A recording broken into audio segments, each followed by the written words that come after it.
Before we begin, subscribe to Shadowed Pages for more Miss Marple mystery. And tell me in the comments, where are you watching from today? On the first Saturday of December, Frostwick Manor looked like a Christmas card someone had taken far too seriously. Lanterns glowed along the snow-dusted drive, a fiddler played beneath the holly, and the village had arrived in its very best coats to attend Lady Frostwick's charity winter tea. Inside, the drawing-room hummed with small talk and clinking china until the sound of it seemed to thin, as if the house itself had taken a careful breath because the air was late. Julian Frostwick, newly returned, newly polite, newly spoken of as if he were the solution to every old worry, had promised to greet the guests at precisely 4. At 4:10, Lady Frostwick smiled too widely. At 4:15, the butler began to check doors, and at 4:20, a young maid, pale as the icing on the tea cakes, whispered something that made the vicar's wife drop her cup. Julian Frostwick had gone upstairs to change his coat, and had never come back down. For a heartbeat, the only sound was the tiny, indecent crack of porcelain against the polished floor. Mrs. Pritchard, the vicar's wife, stared at the broken cup as though it had chosen this moment to betray her. Somewhere near the window, the fiddler faltered, drew his bow again, then stopped entirely when no one looked ready to be consoled by music. Lady Frostwick did not move at once. She remained seated beneath the portrait of a stern Victorian gentleman who looked as if he disapproved of charity teas on principle. Her gloved hand rested on the arm of her chair, pale against the burgundy velvet. When she finally rose, it was with the controlled grace of someone who had practiced keeping panic from showing. "Nonsense," she said, and the word landed too sharply, too quickly. Julian is likely delayed by some trifle. He will come down." Her eyes, however, slid at once to Mr. Havers, the butler, as if command could be transferred without being spoken aloud. Mr. Havers gave a faint inclination of the head and moved toward the door with the silent efficiency of a man who had shepherded this household through illnesses, scandals, and the minor tragedies of burnt soufflés. Miss Jane Marple sat quite near the fireplace, a small, neat figure in a soft hat that seemed to belong to winter itself. She held her teacup with both hands, not because she needed the warmth, but because it gave her something to do while she watched people. Frostwick Manor was grander than the room she was used to in St. Mary Mead, yet human nature was never impressed by ceilings or chandeliers. It behaved the same way everywhere, only the manners changed. What struck her first was not Lady Frostwick's fear, which was plain enough if one knew where to look, but the way certain faces brightened for the briefest instant at the news before they remembered to look concerned. Mr. Lionel Rusk, the solicitor from town, coughed into his hand and said, "I'm sure it's all perfectly innocent.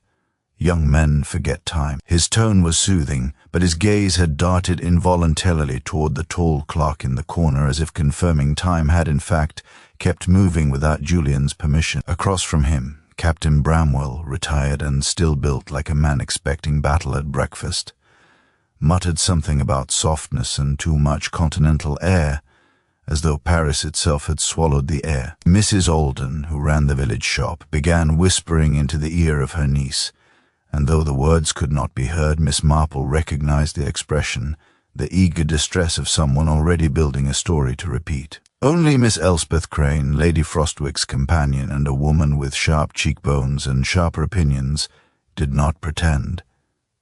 She stared at the staircase with open irritation, as if Julian's absence were a personal slight. "He promised," she said under her breath, and that, too, was interesting. When people repeated a promise aloud, it was often because they were afraid the promise meant more than it should. Mr. Havers returned quickly. "My lady," he said in a voice that managed to be both respectful and grim, "Mr. Julian is not in his room." Lady Frostwick's smile fell away as if it had been unpinned. "Not in his room," she repeated, and the words came out strangely flat. "He went up with Miss Tilda's tray," the maid blurted, before she could be stopped. Her hands fluttered at her apron as if trying to wipe away the moment.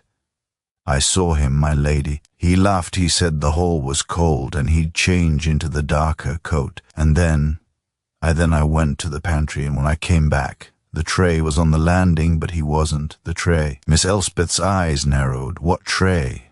"His tea, miss," the maid said, then swallowed. "Just a cup and the little plate with the lemon slice, like he asked." But it was untouched, untouched. That word, like a pin, pricked the room. It suggested not delay, but interruption. Lady Frostwick drew in a breath that she seemed to feel in her ribs. "Lock the doors," she said at last, and then, as though remembering she was not issuing commands to servants alone, but speaking in front of half the village, she added, "Please, until we understand what has happened." A murmur rose immediately, protest, curiosity, a flutter of frightened excitement. The manor was an old building with too many corridors and too many habits of its own. The idea of locking the doors felt to everyone like locking themselves into the problem. Miss Marple watched Mr. Lionel Rusk again. He had moved closer to Lady Frostwick, his hands held out slightly as if offering to steady her. "We ought to be sensible," he said. "If this is a jest, if Julian is merely hiding, he is not hiding, Lady," Frostwick said, and the certainty in her tone startled even her. For an instant, her face softened, as though she had seen Julian not as a grown man, but as a child with scraped knees, and then the softness hardened into something else. Captain Bramwell strode toward the staircase. "I'll have a look myself," he declared. He had the eager impatience of a man glad to exchange teacups for action. "No," said Miss Elspeth, and then catching herself, "let Mr. Havers handle it. We mustn't trample about. It will only confuse things." Confuse things. A curious choice of words, Miss Marple thought, for a disappearance that was supposed to be harmless. Mr. Havers spoke quietly to a footman, who slipped out with the speed of someone sent on an unpleasant errand. A moment later, the faint ring of a telephone could be heard from the hall. Lady Frostwick's head lifted, listening like a person in a sick room who hears footsteps and hopes for a doctor. The drawing-room had shifted. Minutes ago it had been a pleasant stage for village manners. Now it felt like a closed box. People sat too straight. They glanced at one another, and then away, as if eye contact might accidentally assign blame. Miss Marple set down her cup without sipping the last of her tea. It had gone cold anyway. She noticed, in the hush, the faintest sound from the corridor beyond the door, a scrape, like something small being nudged. Then nothing. Mrs. Pritchard, the vicar's wife, leaned toward Miss Marple with the desperate intimacy that panic sometimes created. "Jane," she whispered, "what do you think it means?" Miss Marple did not answer at once. She looked instead at the staircase, at the shadowed upper hall, and at the place on the landing where a tray could be left as if hands had suddenly forgotten how to hold it. "It means," Miss Marple said softly, almost kindly, "that someone has been interrupted in the middle of being ordinary." From the hall came the sound of the front door bolts sliding. Mr. Havers returned, his face composed and pale. "The constable has been sent for," he said. "And Dr. Haydock as well, my lady, at Mr. Rusk's suggestion." Lady Frostwick pressed her fingertips briefly to her lips, as if to keep herself from saying Julian's name again. Then she turned her gaze quite deliberately over the gathered guests. It was a look meant to be dignified, but it carried a quiet accusation all the same. No one spoke. In that silence, Miss Marple watched the small human betrayals ripple through the room, the way Mrs. Alden clutched her handbag as though secrets could be stolen from it, the way Captain Bramwell's eyes slid too often toward a side door that led to the library, the way Mr. Rusk's soothing hand never quite touched Lady Frostwick, as though he were careful about what could be claimed later. And beneath the polish of Frostwick Manor's holiday cheer, something else began to show itself, something cold like the snow outside, pressing patiently against the glass. The constable arrived first, stamping snow from his boots in the front hall with an air of apology, as though his presence were an imposition rather than a necessity. He was a young man, earnest and painfully aware that Frostwick Manor was far grander than anything he usually dealt with. Dr. Haydock followed soon after, breathless from the cold, his coat half-buttoned and his expression already settling into the professional reserve Miss Marple had seen so often before. Men like Dr. Haydock preferred ailments that could be named, measured, and treated. A vanishing did not suit them. The guests were asked politely but firmly to remain where they were.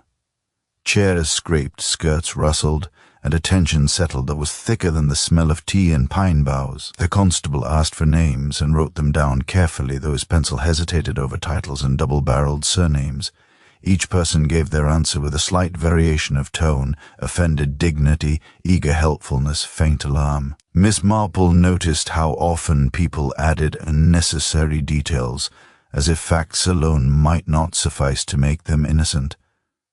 Lady Frostwick spoke to Dr. Haydock in a low voice near the fireplace. She did not weep. That, Miss Marple thought, was either courage or habit. When one lived long enough in a house full of echoes, one learned how to keep grief from bouncing too loudly. "I last saw him at 3:15, Lady Frostwick said.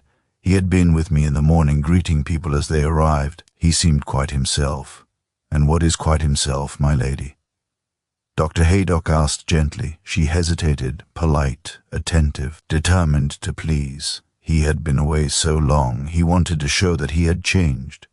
Changed. Miss Marple's fingers paused on her knitting, which she had brought out without quite remembering doing so. People always said that when they meant to explain something to themselves later. The constable asked about the upstairs rooms, and Mr. Havers led the way. The search began with a careful, almost reverent quality, as though the house might object to being disturbed. Doors were opened, closets peered into, bathrooms checked.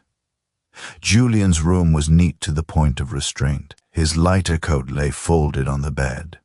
His darker one, the one he had supposedly gone to fetch, was gone. On the landing, the tray sat precisely where the maid had said, the tea untouched, a thin skin forming on the surface. Dr. Haydock bent to examine it, as if the cup might confess. He lifted the saucer, turned it once, then set it down again with a faint frown. "Nothing spilt," he murmured. "Odd." Miss Marple stood a little apart, watching feet rather than faces. She noticed how the carpet bore no sign of hurry, no scuffed marks, no dragged heels. If something had happened here, it had happened quietly, or it had happened elsewhere. The library door was closed. Captain Bramwell had mentioned it earlier with a glance, and now the constable opened it at once, perhaps, hoping for something solid and reassuring like her body, which would at least give them a direction. Instead, the library was empty, fire laid but unlit, the air faintly smelling of leather and dust.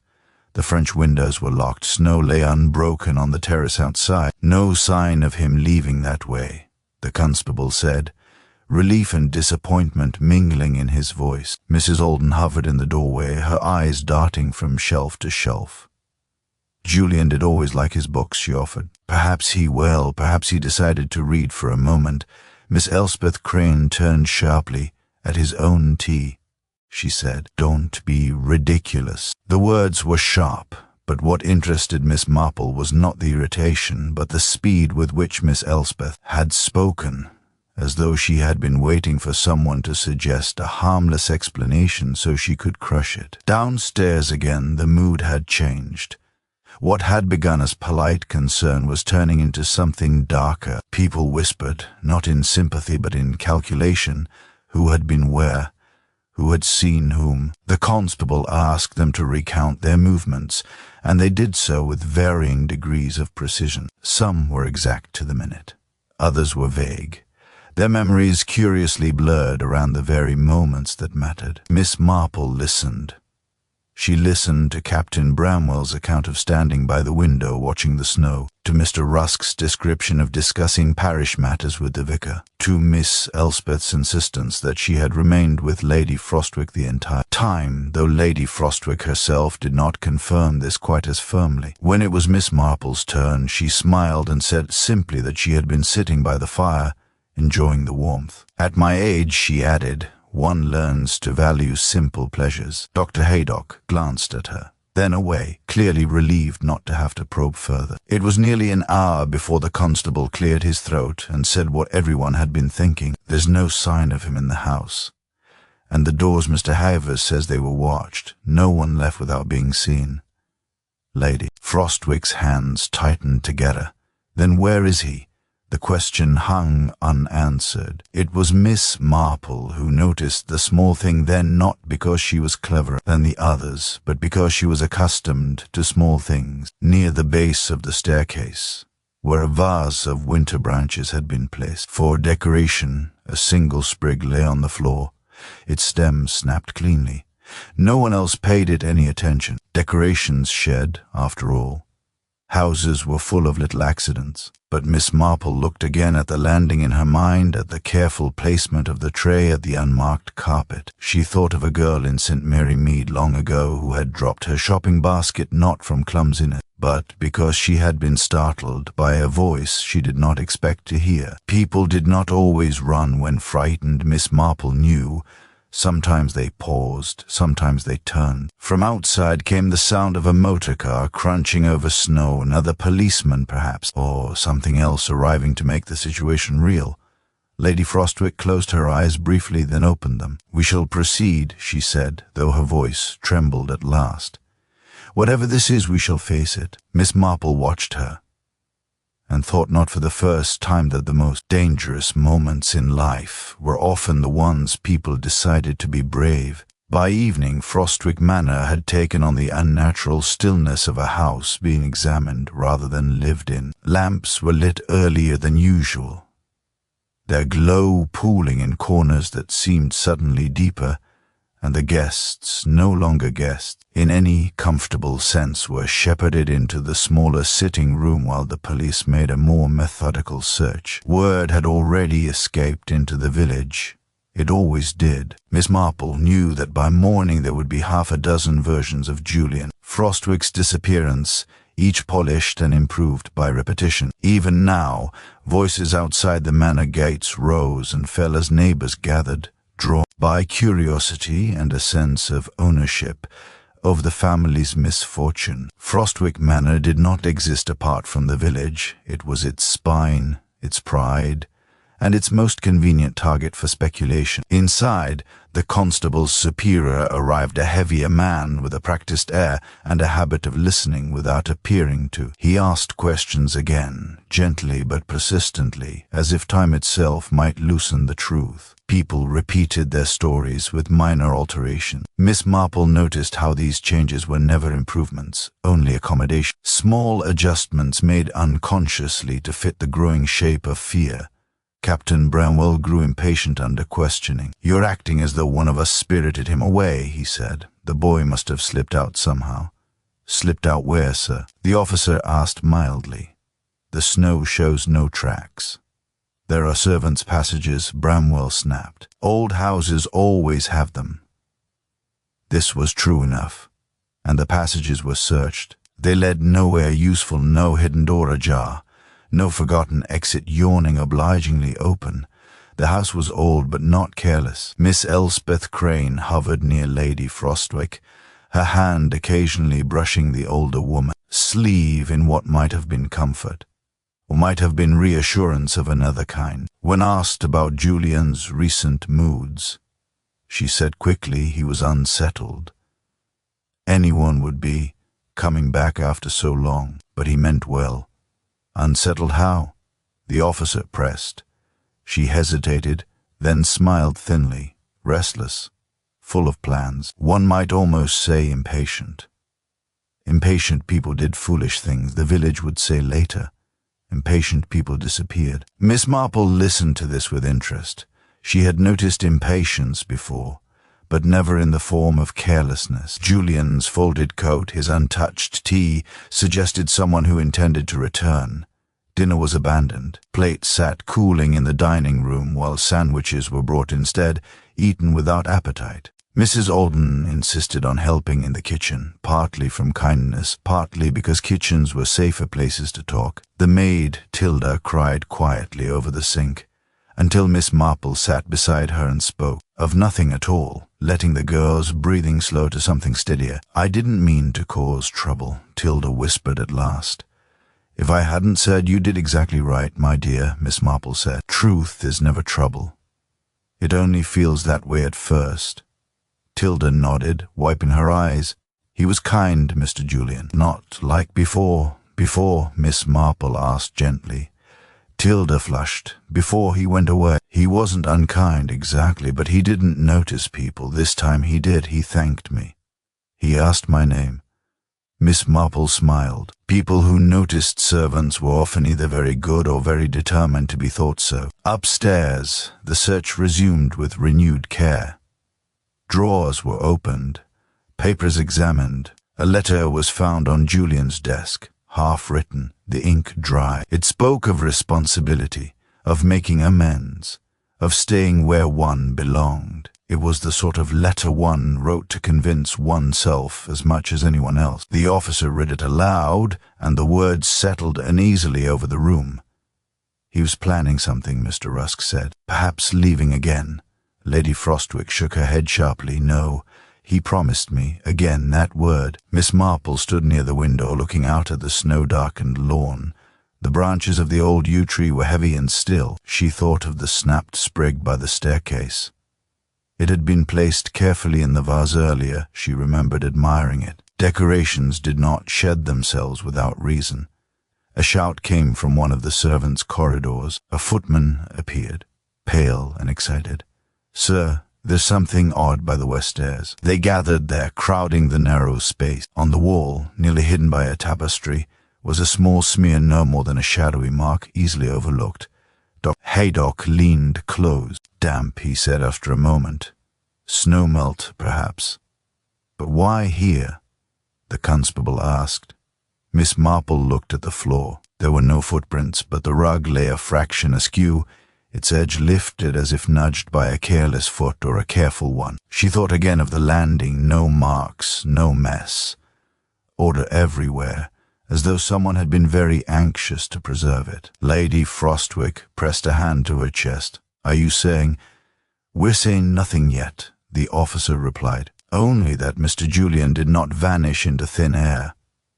As if summoned by the phrase, a gust of wind rattled the windows. Somewhere in the house a door clicked softly. The village bell tolled the hour. 8 o'clock. Miss Marple felt, rather than saw, the shift, then the moment when disappearance hardened into something more serious. People stopped hoping for embarrassment and began preparing for tragedy. It was a subtle change, but unmistakable. She caught Miss Elspeth watching her.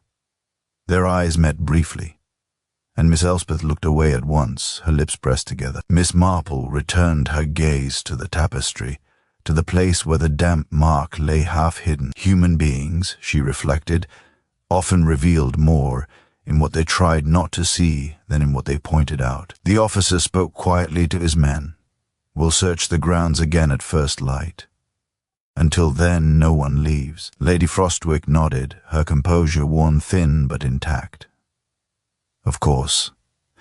Miss Marple folded her hands and sat down. There was nothing more to be done tonight, not in the way people expected, but she had learned long ago that truth rarely announced itself. It waited, patient as frost, for the right pressure to reveal its shape. Somewhere in Frostwick Manor, something had gone wrong in the middle of being ordinary, and someone, Miss Marple was quite certain, was already regretting the care they had taken to make it seem otherwise. Morning crept into Frostwick Manor reluctantly, a thin grey light seeping through curtains that had not been properly drawn the night before. The house looked tired in daylight, its grandeur dulled by the knowledge that it had failed to keep one of its own safe. Snow still lay unbroken across the lawns, pristine and accusing, as if daring anyone to explain how a man might disappear without disturbing it. No one had slept well. Faces at breakfast were pale, voices subdued. Tea was poured and left untouched. Lady Frostwick sat at the head of the table, her posture rigid, as though holding herself upright were the only thing she could still control. Miss Elspeth Crane hovered nearby, brisk and efficient, directing servants with unnecessary sharpness. The police began again, this time with the quiet persistence of men who expected answers eventually, if not willingly. The grounds were searched first. They walked the perimeter slowly, eyes on the snow, noting every depression, every fallen branch. There were tracks enough: servants, policemen, a few foolish villagers who had crept too close during the night, but none that led away cleanly, none that suggested a solitary figure leaving in haste. If he left, the officer said at last, he didn't leave on foot. "And there's no vehicle missing," Captain Bramwell added, with the air of someone pleased to have contributed something useful. "No," said Mr. Rusk, a little too quickly. No vehicle missing. Miss Marple, standing slightly apart, noticed how his hand tightened around his hat as he spoke. It was a small thing, but small things were her trade. Inside, the house was searched again, more thoroughly, less politely. Drawers were emptied, cupboards opened, carpets lifted. In Julian's room, the half-written letter was examined once more. Dr. Haydock read it silently this time, then folded it with care. He was under strain, he said. "You can hear it in the words. You can hear many things in words if you want to," Miss Marple said mildly. Haydock looked at her, startled, then smiled faintly. "Quite right, Miss Marple." The servants' quarters were next. Tilda stood trembling as questions were put to her again, but she answered steadily. She had taken the tray upstairs. She had seen Julian alive and well. She had not seen him afterward. No one accused her openly, but accusation has a way of existing without words. Miss Marple sat with her again afterward, speaking of knitting patterns and cold winters until the girl's hands stopped shaking. It was late morning when something finally shifted. One of the younger officers came down from the west wing, his expression alert. "Sir," he said, "there's a door in the storage corridor, old, half concealed. It leads down." They followed him to it. The door was narrow and rarely used, its handle tarnished. It opened onto a steep set of stone steps descending into darkness. The air that rose from below was cold and smelled faintly of earth and damp. "The old cellars," Mr. Heir said quietly. "They were sealed years ago. No reason to go down there now." "No reason," the officer repeated and went first. The cellar was larger than anyone had expected. A low-ceilinged space divided by brick arches. Old crates lay stacked against the walls, their labels faded beyond recognition. The floor was uneven stone, damp in places. Miss Marple's eyes went at once to a darkened patch near one wall, not dramatic, not obvious, but wrong.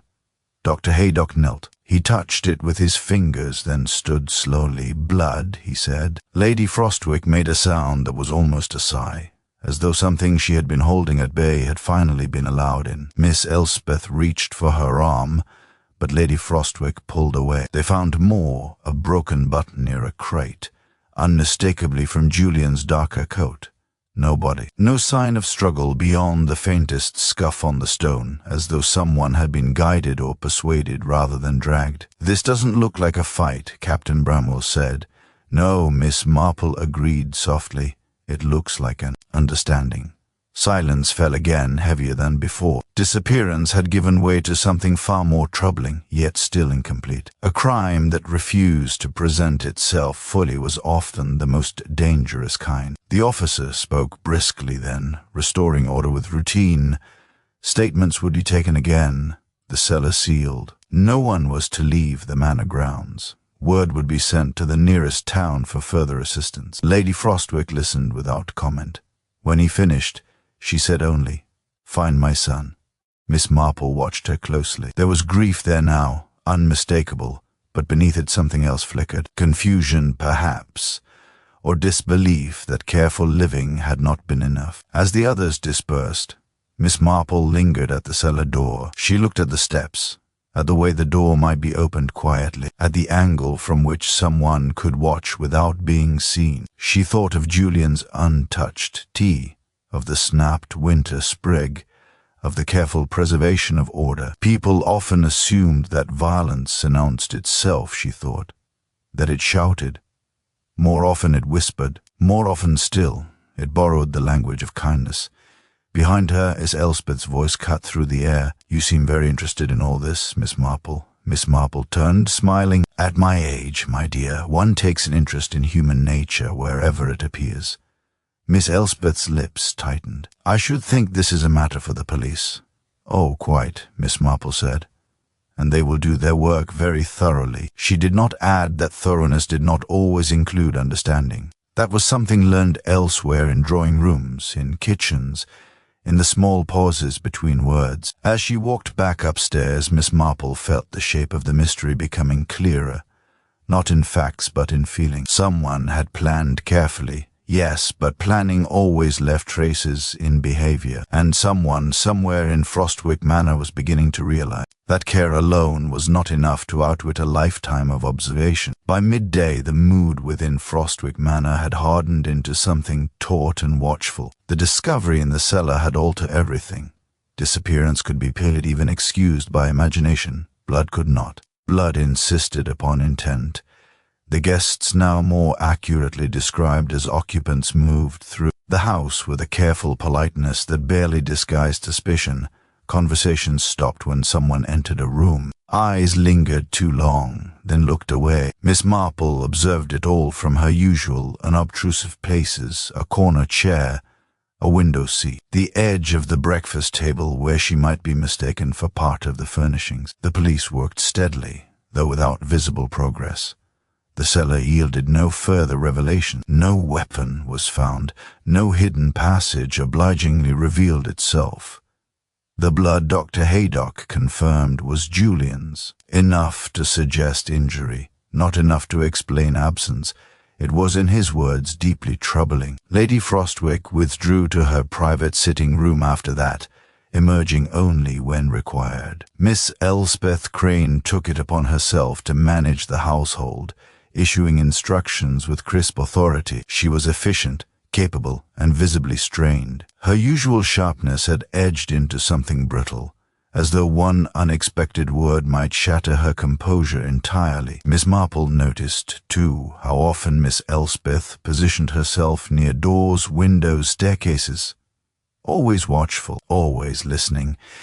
In the afternoon, the constable began speaking privately with individuals, one at a time. Captain Bramwell came out of his interview flushed and indignant, muttering about insult and wasted time. Mrs. Alden emerged pale and tearful, clutching her handbag as if it contained her entire sense of self.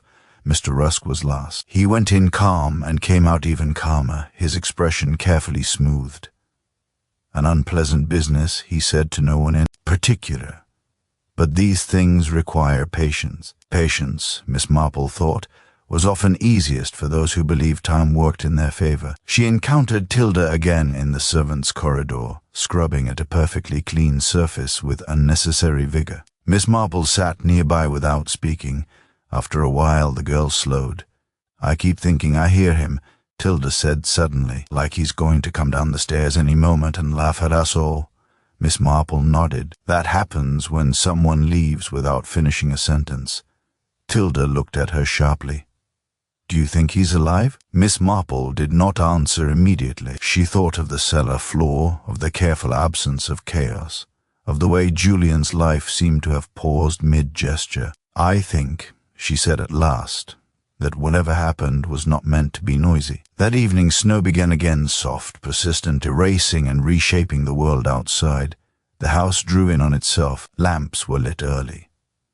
Shadows lengthened in corners where none had seemed to exist before. It was after supper, another subdued, half-eaten affair, that Miss Marple noticed the book. It lay on a small table in the lesser drawing-room, where no one had been sitting for some time. A thin volume, leather-bound, its spine cracked from use.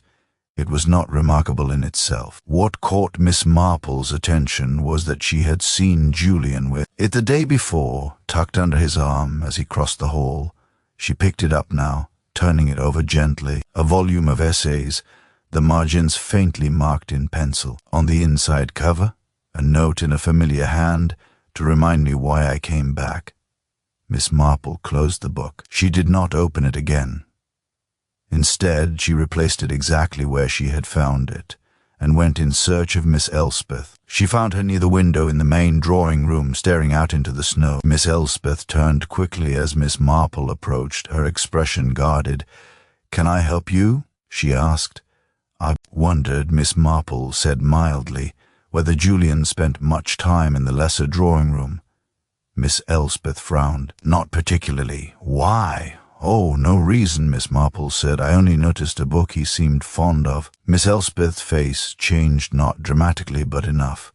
A tightening around the eyes. A pause that lasted a fraction too long. "Julian left books everywhere," she said at last. "He always had." "Did he?" Miss Marple smiled gently. How careless of him. Miss Elspeth's lips pressed together. This is hardly the time for literary discussion. Quite right, Miss Marple agreed. Forgive me.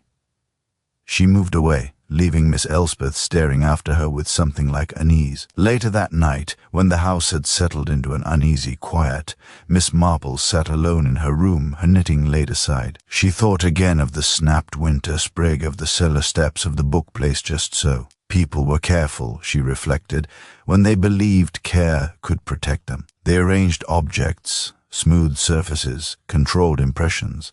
But care was not the same as understanding. Somewhere in Frostwick Manor, a plan was beginning to frame, not because it had been poorly made, but because it relied too heavily on silence. And silence, Miss Marple knew, had a way of speaking when one least expected it to. The snow fell steadily through the night, and by morning Frostwick Manor appeared, wrapped in a careful disguise, every path softened, every edge blurred. It was the sort of beauty that invited forgetting. Inside the house, however, forgetting was impossible. The arrival of a second team from the town brought fresh energy and fresh eyes, though little comfort. Questions were asked again, this time more precisely. Timings were checked against one another. Statements were compared. Small contradictions, too small to be called lies, began to surface like hairline cracks in porcelain. Miss Marple observed it all from a low chair near the window, her hand folded neatly in her lap. She said very little. She had learned long ago that people, when left unchallenged, often corrected themselves. Captain Bramwell grew louder as the morning wore on, his impatience sharpening into anger. "You're circling the same ground," he complained to the officer. "If Frostwick Manor has swallowed the boy whole, I fail to see how repeating ourselves will help." "It helps us understand how people remember," the officer replied calmly, "and how they wish to be remembered." That remark landed more heavily than intended. Captain Bramwell flushed and said no more. Miss Elspeth Crane, by contrast, grew quieter. She moved through the house with purposeful steps, but she avoided conversation whenever possible. Miss Marple noticed how she now lingered less by Lady Frostwick's side, as though closeness had become risky. It was in the late morning, while the house was momentarily still, that Miss Marple encountered Mr. Rusk, alone in the library. He stood by the shelf, adjusting a book that did not need adjusting. "An unfortunate affair," he said, as though continuing a conversation they had not begun. "I imagine the village will talk of little else for months." "Villages always do," Miss Marple replied pleasantly. "They talk because it helps them arrange what they feel." Mr. Rusk smiled thinly. "And what do you feel, Miss Marple?" She considered him for a moment. "I feel," she said, "that Julian Frostwick came home intending to stay." Mr. Rusk's hand slipped from the book. "The letter suggests otherwise." "Letters often suggest what people wish were true," Miss Marple said. "Actions suggest something else." He watched her carefully then. "You have a very confident manner for someone with no official role." Miss Marple smiled. "At my age, one has very few official roles left." She left him there, standing amid the books, his expression thoughtful and faintly troubled. Not long after, the officer requested that Miss Marple join him in the small sitting room. Dr. Haydock was present as well, his brow furrowed. "We're missing something," the officer said without preamble. "No body. No clear path, no motive that fits neatly." "Motives rarely fit neatly," Miss Marple said. "They are usually folded." Dr. Haydock gave a reluctant chuckle. "You've noticed something." "I've noticed several things," Miss Marple replied. "But most of all, I've noticed how careful everyone has been to remember the same moment in the same way." The officer leaned forward. "Explain." "They all remember Julian going upstairs," Miss Marple said. "They remember it clearly, confidently. Almost too confidently. But memory is a curious thing. It sharpens what matters to us and blurs what does not. And what does not matter?" Dr. Haydock asked. "Conversations," Miss Marple said. "Small ones, half-finished ones. The sort that take place in corridors and doorways." She rose then, apologizing gently, and returned to her quiet observation. In the afternoon, Lady Frostwick summoned Miss Marple to her sitting room. The older woman looked diminished, her strength drawn inward. yet her eyes were keen. "You've been watching us," Lady Frostwick said. Miss Marple inclined her head. "I've been listening. Do you believe my son is dead?" Miss Marple did not answer at once. "I believe," she said slowly, "that Julian trusted someone in this house." Lady Frostwick's hand tightened on the arm of her chair. "He trusted many." "Yes," Miss Marple agreed, "but he trusted one enough to follow them without protest." Silence filled the room. At last Lady Frostwick said, "He was trying to make amends. He told me so." "Amends often frighten people," Miss Marple said gently, "especially those who prefer the past untouched." Lady Frostwick closed her eyes.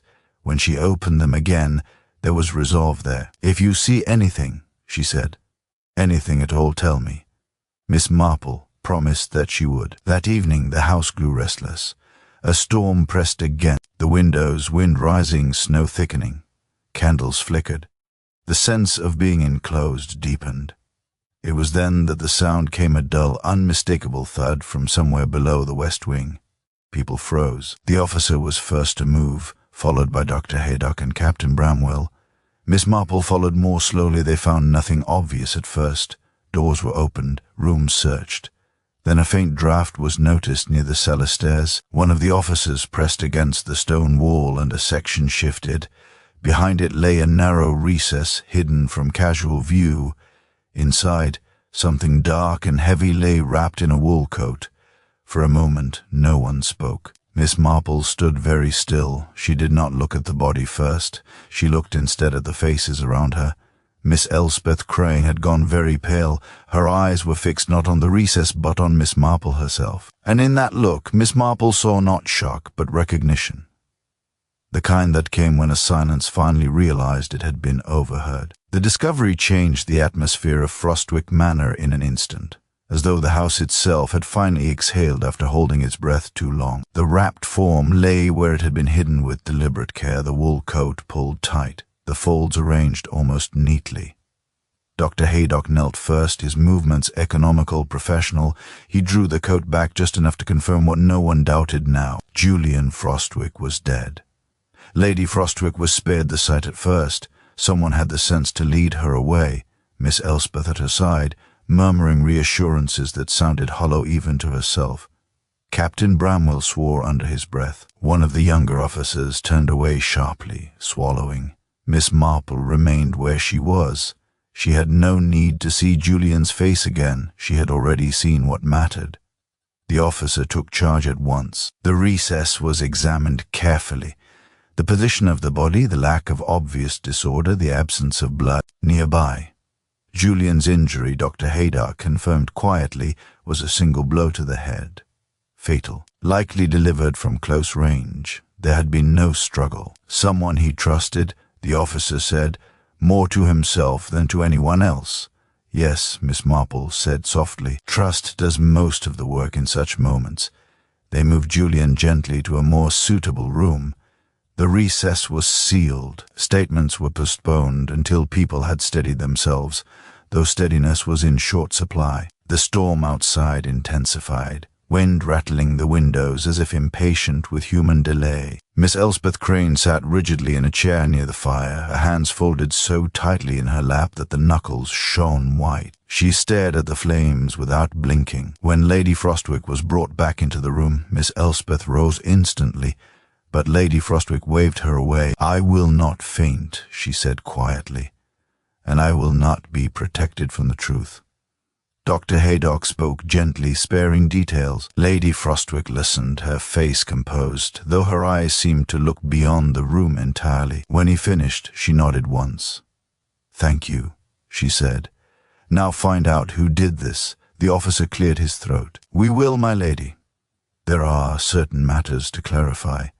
Miss Marple felt the moment shift. Clarification was another word for pressure. They began with the recess itself. How many knew of it? Mr. Havers admitted that it was rarely mentioned now. A relic from another age. Captain Bramwell remembered it vaguely. Mr. Rusk did not, though Miss Marple noticed how his eyes flicked toward the west wing before he answered. Miss Elspeth said nothing at first. When pressed, she replied crisply that she had known of it, of course. Anyone who had lived in the house as long as she had would. How long is that? The officer asked.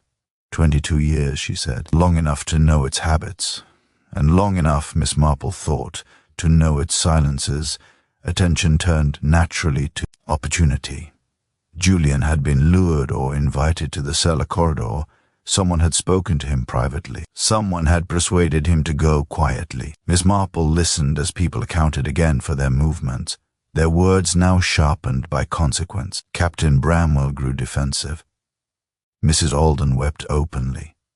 Mr. Rusk remained composed, his answers precise. Miss Elspeth's responses were efficient, controlled, too controlled. Miss Marple watched her hands. They did not tremble. They rested, folded, as though every movement had been practiced. At last Miss Marple spoke, not loudly, not dramatically, simply into the space that had opened. "May I ask," she said, "who last spoke with Julian privately?" There was a pause. Eyes shifted. Miss Elspeth answered before anyone else could. "I did," she said briefly, "about the arrangements for the tea." "Of course," Miss Marple said. "And after that?"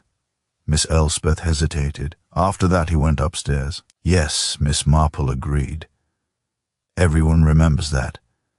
She turned slightly, addressing the room rather than Miss Elspeth alone. "But what people remember most clearly is often what they have agreed to remember. What interests me is what no one mentioned until much later." "And what is that?" the officer asked. "The conversation," Miss Marple said. "Not the movement, but the moment before it. Julian did not simply decide to go upstairs. He was interrupted, called away." Miss Elspeth's jaw tightened. Miss Marple continued gently. "Julian came back intending to stay. He brought with him a sense of duty and of guilt. Guilt has a way of unsettling those who would rather the past remain comfortably buried." Lady Frostwick's head lifted slightly. "Julian had discovered something," Miss Marple said. "Something about Frostwick Manor, about the arrangements made years ago, about money." Mr. Rusk stiffened almost imperceptibly. He intended to speak. Miss Marple went on, "To set matters right." But before he could, someone who had everything to lose asked him to come quietly to discuss it privately, away from guests. Miss Elspeth's voice cut in sharply. "This is speculation." "Yes," Miss Marple said, "but informed speculation." She turned to Miss Elspeth then, her gaze kind, almost apologetic. "You had been Lady Frostwick's companion for many years. You managed her affairs. You knew which documents existed and which did not. Julian's return threatened that balance." Miss Elspeth rose abruptly. "You have no proof." "Proof," Miss Marple said softly, "is a matter for the police. I am speaking of understanding." She described it then, calmly, without accusation. The snapped winter sprig broken, when Julian paused, startled by a voice he did not expect. The untouched tea, left because he believed he would return in moments. The book placed carefully later to suggest distraction rather than interruption. The blood in the cellar wiped away as thoroughly as possible. The body hidden not in panic but in order. "You did not mean to kill him," Miss Marple said. "You meant to frighten him, to persuade him to keep silent. But fear, like guilt, is unpredictable." Miss Elspeth's composure cracked at last. Her breath hitched. For a moment she looked very tired. "He would not listen," she said hoarsely. "He said it was wrong, that it had always been wrong." Lady Frostwick stood slowly. "Elspeth," she said. "What did you do?" Miss Elspeth's eyes filled, though no tears fell. "I protected what was mine," she said, "and in doing so I destroyed it." The officer stepped forward then, duty reclaiming the room. Miss Marple sat back, her part finished. Outside, the storm began to ease, the wind dropping, the snow falling more gently. Now, as if even the weather had learned that fury could not undo what was done, Miss Elspeth Crane was taken from the room quietly, without the struggle or drama that some had half expected. There was a dignity in her withdrawal that made the whole business feel more tragic rather than less. The officer spoke to her in low tones, and she nodded once, as though accepting a long-delayed appointment. When she passed Lady Frostwick, she stopped. "I never meant for it to end this way," she said, her voice controlled but thin. "I only wanted things to remain as they were." Lady Frostwick looked at her for a long moment. Then she said, very softly, "That was never your choice to make." After Miss Elspeth was gone, the house seemed suddenly larger, its rooms echoing with absence rather than tension. The officers moved about their duties with renewed clarity now that purpose had been found. Papers were requested, drawers reopened, locked boxes examined with warrants that had not existed the day before. Miss Marple remained seated by the fire, her hands folded, listening more than watching. Confessions, she knew, were rarely complete the first time they were spoken. People told as much of the truth as they could bear, and no more. Mr. Rusk was summoned again. He arrived with his usual composure, but something in his manner had shifted. He no longer looked like a man overseeing a crisis. He looked like one caught inside it. "You knew," the officer said without preamble, "about the financial arrangements." Mr. Rusk hesitated, then nodded. "I knew of certain irregularities." "Irregularities," Miss Marple murmured. Such a useful word. Mr. Rusk glanced at her, then away. "Miss Crane handled Lady Frostwick's affairs for years. I advised, but I did not manage. And when Julian returned?" The officer asked. "He came to me," Mr. Rusk admitted. "He had questions, he had found discrepancies." Julian's letter came into the officer's hand then, unfolded once more. The words about responsibility and amends took on sharper meaning now. This was not a young man planning escape. This was a young man preparing confrontation. He intended to expose her, the officer said. Mr. Rusk swallowed. He intended to correct matters. He said Lady Frostwick deserved the truth. Lady Frostwick, seated nearby, closed her eyes briefly. Miss Marple watched her shoulders rise and fall. Truth, even when offered as a gift, could bruise. "And you?" the officer asked Mr. Rusk. "What did you intend?" Mr. Rusk's mouth tightened. "I intended to delay, to counsel patience." Julian was idealistic, which is another useful word, Miss Marple said gently. Mr. Rusk's gaze flicked to her again, this time with something like resentment. "You make everything sound so simple." "Not simple," Miss Marple corrected. "Only human."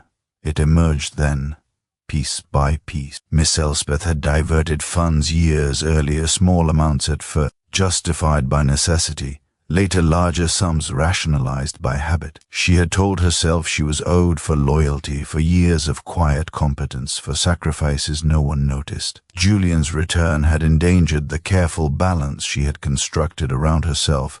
She had spoken to him near the staircase, asked him to come with her, just for a moment, to talk privately, away from ears and expectation. He had followed, believing the matter could be settled calmly. The blow had been sudden, unplanned. Panic had come afterward, followed by methodical concealment. Miss Elspeth had always been good at restoring order. When the account ended, silence settled again. Not the sharp silence of uncertainty, but the duller kind that followed understanding. Lady Frostwick rose slowly. "I should like to see my son," she said. Arrangements were made. Miss Marple did not accompany her. There were moments that belonged to families alone. As the afternoon wore on, the storm outside broke completely. Pale winter sunlight filtered through the clouds, illuminating the snow-laden grounds with deceptive serenity. Villagers waited beyond the gates, their curiosity now edged with satisfaction. A mystery solved was a story completed, and stories were easier to bear the unanswered questions. Miss Marple prepared to leave the sitting room when the officer approached her. "You were right," he said, with a mixture of admiration and unease. "About trust." She smiled faintly. "Trust is what makes most crimes possible and most lives bearable." "And the clues?" he asked. "The small things?" "The small things," Miss Marple said, "are rarely small to the person who creates them." Later, she found herself alone in the lesser drawing room. The book still lay on the table. This time she picked it up and opened it. The pencil marks in the margins were thoughtful, deliberate. Julian had been weighing his past against his conscience. Miss Marple closed the book and placed it back exactly as before. Order had its uses, she thought, but it should never be mistaken for goodness. That evening, as preparations were made for departure, and the manor began. The slow work of returning to routine. Lady Frostwick sought her out. "You saw it early," she said quietly. "I could tell." "I suspected," Miss Marple replied. "Seeing comes later. I will have to live with this," Lady Frostwick said. "With what I failed to notice." Miss Marple met her gaze steadily. "We all live with what we fail to notice. The trick is not letting it happen twice." Lady Frostwick nodded, absorbing that. Then she extended her hand. Miss Marple took it briefly, warmly. As Miss Marple left Frostwick Manor that night, the snow crunched softly beneath her feet. The house behind her stood silent, its secrets laid bare at last. She knew the village would talk for years, reshaping the story until it fit neatly into memory. But somewhere beneath the retelling, the truth would remain as it always did, quiet, human, and irrevocably ordinary. The following morning broke clear and painfully bright, as though the world had decided, quite without consulting anyone, that life must continue in an orderly fashion. Frostwick Manor stirred reluctantly. Servants moved more quietly than usual, their footsteps softened not by snow now, but by caution. The air held that peculiar stillness that followed a catastrophe once the shouting was over and the facts had been named. Miss Elspeth Crane was gone by dawn, taken away before the village could gather properly at the gates. That, Miss Marple thought, was a mercy of sorts. Villages were never kind to fallen guardians. They preferred their villains either distant or dead, and Miss Elspeth was neither. Lady Frostwick did not come down to breakfast. A tray was carried up instead, untouched when it returned. No one remarked upon it aloud, but everyone noticed. Food, like tea, had become a small and telling measure of grief in that house. Miss Marple sat in the breakfast room with Mrs. Pritchard and Captain Bramwell, the latter unusually subdued. He stirred his tea without drinking it, the spoon making small circular sounds that seemed too loud in the quiet. "I never liked her," he said suddenly. "Too sharp, too sure of herself." "No one ever dislikes certainty until it fails," Miss Marple replied. Captain Bramwell glanced at her, then nodded. "I suppose we all trusted her to keep things running." "That was her role." "Yes," Miss Marple said, "and roles, when worn for too long, can feel like right." The police remained through the morning, tying loose ends, gathering documents, taking one last look through rooms now stripped of secrecy. Mr. Rusk departed shortly before noon, his face drawn, his usual smoothness dulled by the knowledge that his quiet accommodations would not go unnoticed. He paused to speak to Miss Marple in the hall. "You were very perceptive," he said stiffly. "I was attentive," Miss Marple corrected. He hesitated, then said, "I thought delay would be kinder." "Delay," Miss Marple said gently, "is rarely kind to the truth." He had no answer for that and left. By midday, villagers were allowed closer. There were murmurs, glances upward toward the manor, windows, heads bent together in quick, eager knots. They would tell the story many times, Miss Marple knew, and each telling would smooth the sharp edges until tragedy became something almost decorative. Lady Frostwick emerged at last in the early afternoon. She looked smaller somehow, as though grief had altered her proportions. She asked after Miss Marple and requested her company for a short walk. They moved slowly along the terrace, the snow crunching beneath their feet. The yew tree stood dark and motionless, its branches still bearing the weight of winter. "I keep thinking," Lady Frostwick said at last, "that I should have seen it. The control, the way Elspeth organized everything, people, papers, even emotions."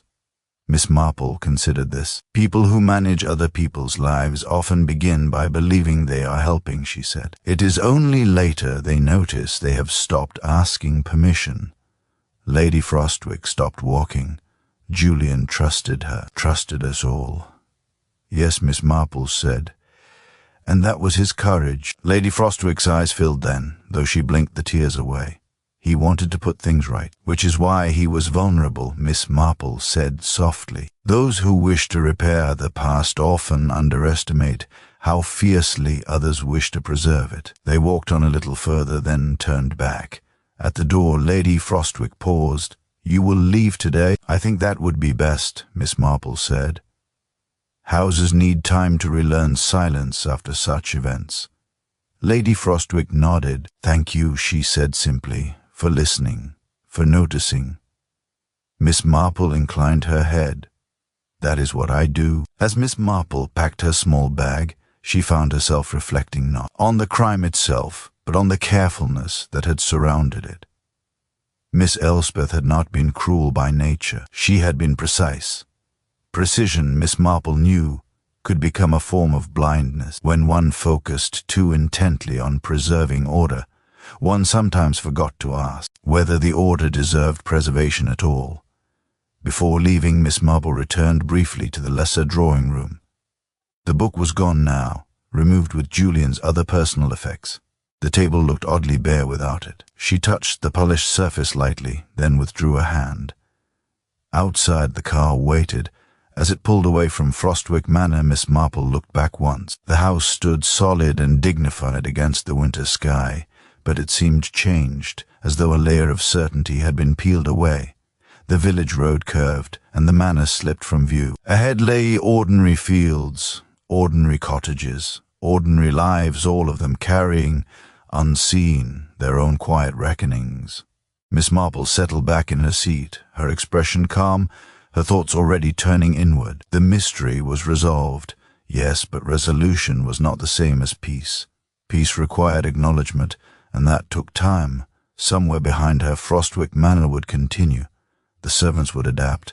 Lady Frostwick would endure. The village would talk, then tire, then move on to the next small drama. But Julian Frostwick, Miss Marple thought, would remain less as a victim than as a reminder. That was often the true legacy of such events, not fear, not scandal, but the uncomfortable knowledge that order once broken could never be fully restored. Miss Marple returned to St. Mary Mead beneath a sky so ordinary it seemed almost deliberate. The train moved steadily through fields rimed with frost, past hedgerows and stations that looked precisely as they always had. It was comforting, in a way. Crimes, however personal, did not alter the timetable of the world. Her cottage welcomed her with familiar smells and quiet. The kettle sang. The clock ticked with dependable patience.